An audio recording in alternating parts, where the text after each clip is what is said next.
Okay, people. So I was really intrigued. I kept on going on Prime and seeing the poster for Run, Sweetheart, Run. And yeah, I mean, it looks like this chick in trouble.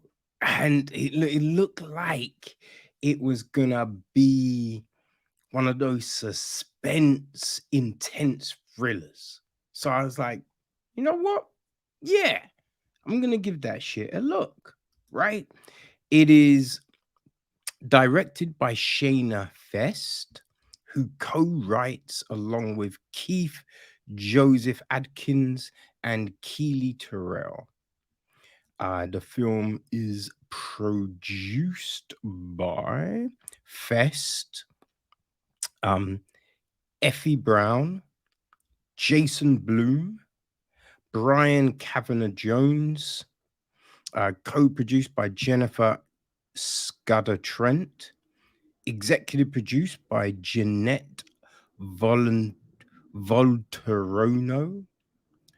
Beatrix Sequeira, uh, Cooper Samuelson, Jennifer Beezer, and associate produced by Molly Stone.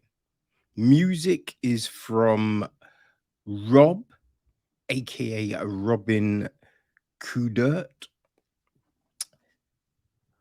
Bartosz Nalazek handles the cinematography. Dominic Lapierre edits the piece. Sarah Dumia Lindo and Terry Taylor handle the casting. Paige Buckner is production design. Art direction is Sammy Wolslager. Tamar Barmoon and Lisa Sun handle set decoration. And Nadine Hadders and Ernesto Martinez costume design. Now, the film is starring. We have Ella Balinska as Cherie. James R. Fuller is played by Clark Gregg. That is her boss, right? His wife is Judy, played by Betsy Brandt. We've got Cherie's best friend, I think, is Vilma, played by Amar Sotomayor. Then there is Ethan, her boss's client, played by Pilou Asbæk. We've got Cherie's ex, Trey, played by Deo Orekia. There's Nancy, played by Amanda Jaros. June, played by Amy Doyle. Anita, played by Ava Gray.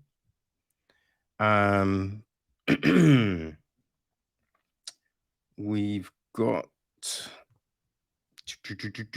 Maya, played by Jess Gaber. Her ex-friend Dawn, played by Camila Zumbado. I think it might be Dawn's brother. Like I'm no quite sure, but there's Norland, played by Lamar Johnson, right?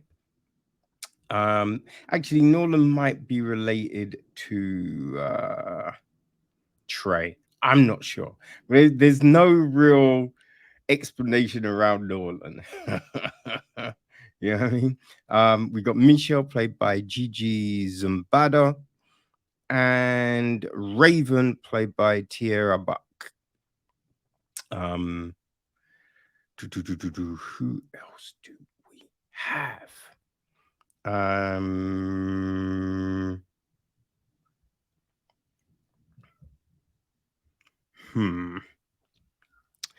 I guess we should probably give a mention to there's a taxi driver, Marco Khan, um, police officer played by Michael Patrick McGill, another one played by Brandon Molley. Not very nice guys, we probably should say. Uh, then there's the first lady played by Shura Agadashalu. And then the secretaries at the law firm where Cherie and James both work, played by Sagan Rose, Brianna Lane, Caitlin Raymond, and Sigrid Owen. Now, the gist of the story is this: initially apprehensive when her boss insists she meets with one of his most important clients, single mum Cherie is relieved and excited when she meets charismatic Ethan. The influential businessman defies expectations and sweeps Cherie off her feet. But at the end of the night, when the two are alone together, he reveals his true violent nature. Battered and terrified, she flees for her life, beginning a relentless game of cat and mouse with a bloodthirsty assailant hell bent on her utter destruction. In this edge of your seat dark thriller, Cherie finds herself in the crosshairs of a conspiracy stranger and more evil than she could have ever imagined. So that's the gist of the film, right? And you may have pulled out of that, but this film, there's a merging of genres, right? Because as I said at the start, right, I was expecting like an intense thriller, right? A suspenseful film. It's also got horror elements. It's got some others which I probably won't say because it might give shit away, right? And I don't want to do that, people. I don't want to do that. Um, Now here's the thing, right? It starts off. Well, no, I will probably say that I think the big evil in this is probably misogyny, right? I think essentially that's what our Ethan character is: misogyny in person, in passe, incarnate. That's the word I'm looking for. Yes. Um, which we've seen that work, right? We've seen that work well. This film, I think, like, there's some decent acting, you know. There's definitely some decent acting, I will say, right? I mean, Pilou as Ethan is definitely menacing. Ella, she's not too bad as Cherie, right? There's some, well, it's not, Ella isn't bad in her role. Like, the writing at times lets her roll down. You know what I mean? Clark Gregg is decent as Fuller, you know. Cherie is good as the first lady, definitely doesn't swear like she does in The Expanse, you know.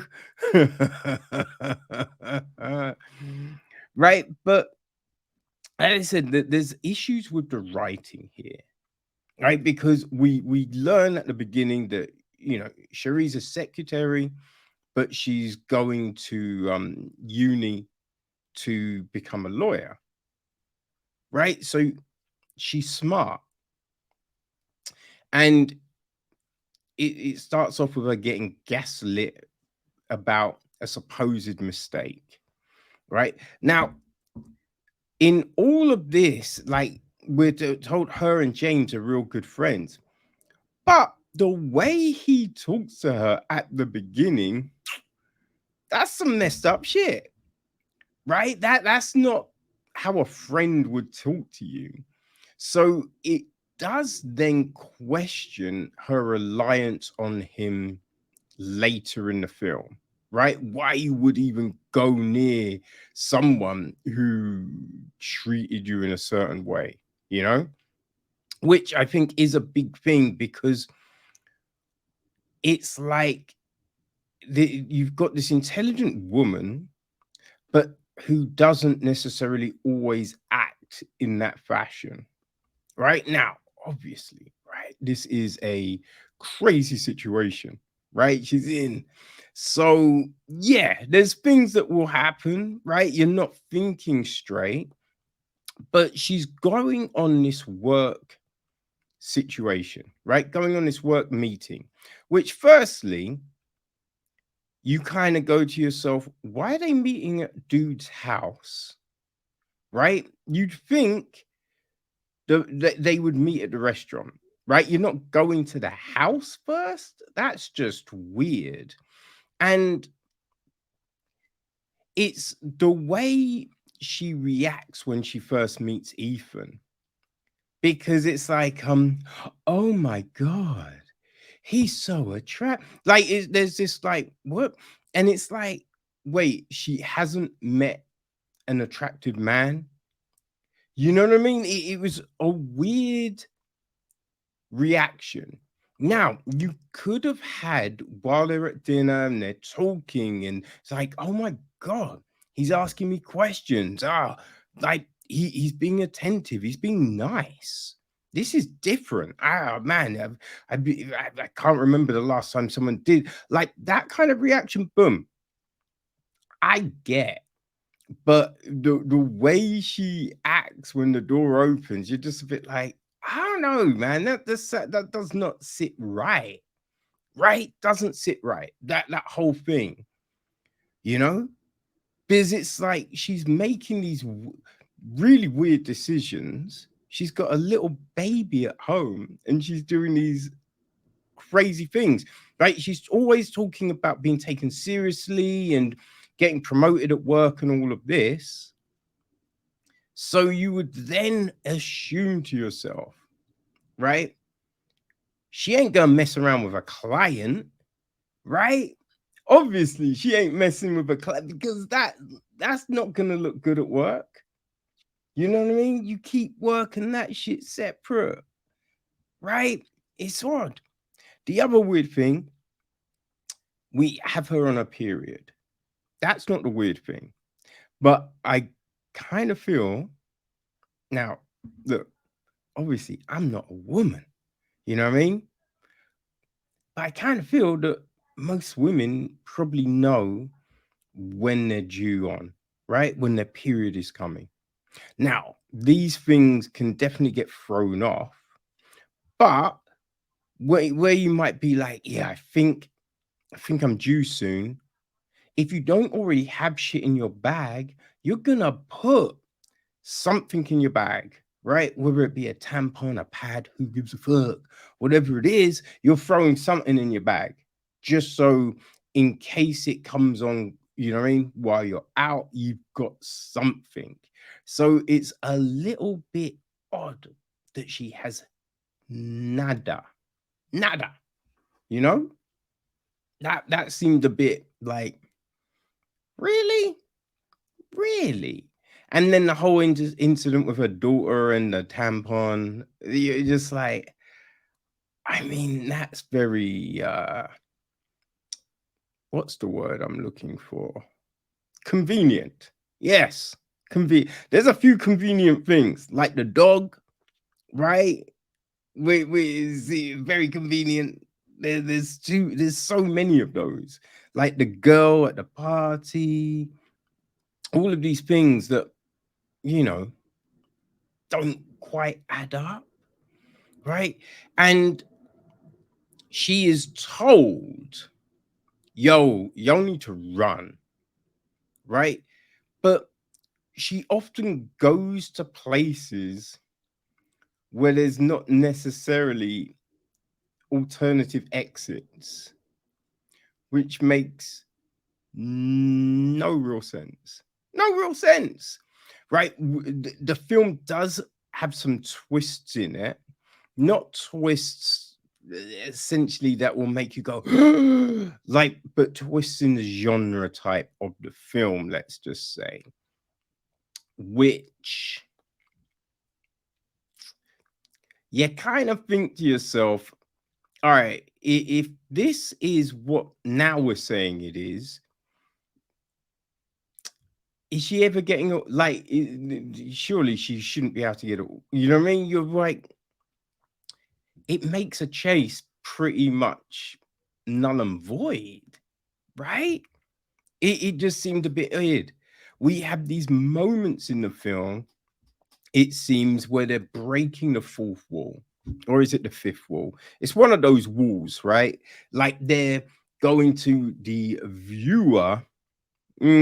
You probably don't want to look at this, or certain things like that, or stop, you can't come in yet. You know, we have these which are very unclear, right? That's what's happening, and it only happens a few times. So it's just like, wait, is that, or are they doing something? You know what I mean? It's not as well conveyed like it could be, right? And it feels odd to throw that in there when there is nothing else that does it throughout the movie, or any kind of reference to that, you know. Just seemed a bit like, yeah, that's random. We get that type of situation where Cherie's meek with some people and then she kind of flares up with others, and it's just like, firstly, these are probably the wrong people to be flaring up with, right? But where's that energy in some of the other moments? Like, what's going down here, you know? And it's always frustrating in a film when you have characters going, hey, okay, what do you want me to, do? Why you want me to do this thing? And they're like, look, I can't tell you. And it's just like, yeah, what do you mean you can't? You can. You know what I mean? It's like you're asking for help with no explanations, and it's just a bit weird. Like, it's a bit weird that you don't go, right, this is the jam, right? This is what's going down. Boom, boom, boom. Okay. You know what I mean? It's just that. Then you've got, right, this she's bleeding, but all her makeup is perfectly fine, right? They've got a few cuts, but essentially makeup is perfect and all of that kind of jazz, you know. But it's like a plaster. Most people got plasters in their yards, but there's no, can I have a plaster? Can I? Which you're scratching your head. There's a lot of weird moments in the film that make it very uneven. You know, it makes it uneven and kind of very all over the place. You know, yes, it's a little baffling. There's a car crash scene, and the fallout of this car crash, but she's still in the car. No one else is in the car. And you're like, wait. If these people are out, then how the fuck is she still there? It was just the weirdest scene, the way it's all laid out, and just, yeah, you're like, what? You know, it's no one's wearing a seatbelt. So it's an odd film. It's an odd film. I think, you know, it's just trying to be too many things, right? It's trying to be too many things. When you look at something like Promising Young Woman, right, which I think did this stuff so well, right? So well.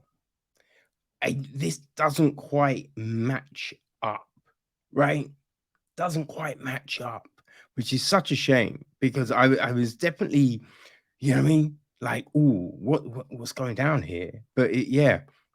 Also, the whole Ethan thing and the arrangement, not really, well, it's not explained at all, right? Because you're like, okay, so if, yeah, there is this thing in place, why? right? Why? You know what I mean? Like it just doesn't, yeah, it doesn't really make any sense.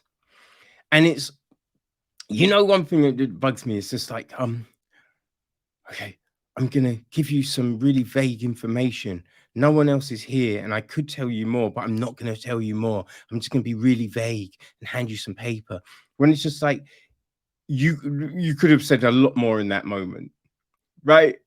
But they don't. Yeah, it is.